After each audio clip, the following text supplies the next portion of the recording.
Welcome everyone to College Station, Texas, under a benevolent, incandescent sky, fluid, changing world of college football. One thing remains the same, the 12th man at College Station, Texas. I was shocked. I was shocked that he asked me.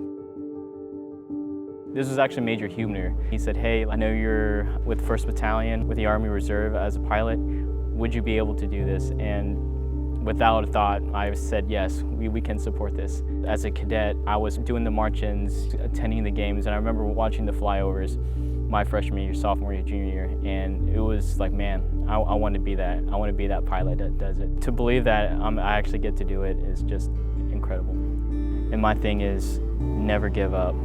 Be resilient. Take the things that were bad and make them good.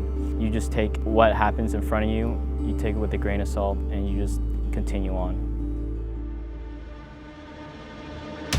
People ask me, like, are you going to be able to hear Kyle Field because of how loud the aircraft is? And I'm like, I believe so. I think A&M, the Aggies, or especially opening game day, I'll be able to hear it over the Blackhawk, over the radio, so I'm going to be monitoring.